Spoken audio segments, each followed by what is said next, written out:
hormati. Saya mohon maaf bahwa acara ini... Rencana implementasi program Smart Student di Sekolah Dasar dan Menengah Negeri Kota Makassar disampaikan oleh Kepala Dinas Pendidikan Abdul Rahman Bando dalam kegiatan akselerasi peningkatan kepemilikan rekening tabungan bagi pelajar yang digelar oleh Otoritas Jasa Keuangan dan Perbankan. Abdul Rahman Bando menegaskan, kerjasama dengan OJK dan bank akan mempermudah implementasi kartu Smart Student. Salah satu fungsinya adalah memudahkan siswa SD dan juga SMP untuk berbelanja di sekolah tanpa menggunakan uang tunai atau menggunakan kartu Smart Student. Kerjasama dengan perbankan akan dijalin untuk memudahkan orang tua siswa menyimpan uang dalam rekening bank siswa yang terkoneksi dengan kartu Smart Student.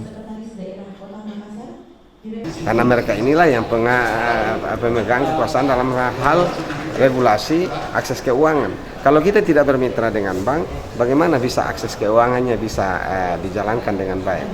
Kita lebih mendorong mempercepat lewat Dinas Pendidikan agar anak-anak sekolah kita itu baik SD maupun SMP itu bisa memanfaatkan jasa-jasa ya keuangan ya, yang ada. Sebab itu tentu lebih mempermudah, lebih aman ya.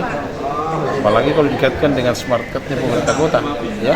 Jadi setiap anak bisa menggunakan kartunya, misalnya di sekolah nanti mereka belanja tidak bawa uang lagi. Saat ini pemerintah kota masih berupaya memaksimalkan penggunaan kartu Smart Student. Pasalnya, pasca diluncurkan 3 tahun lalu, penggunaan kartu Smart Student untuk belanja siswa di sekolah masih sangat minim.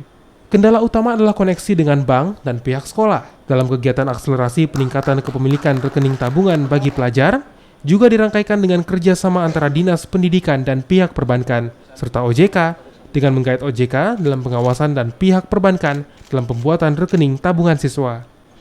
Nila Rustam, Kompas TV Makassar, Sulawesi Selatan.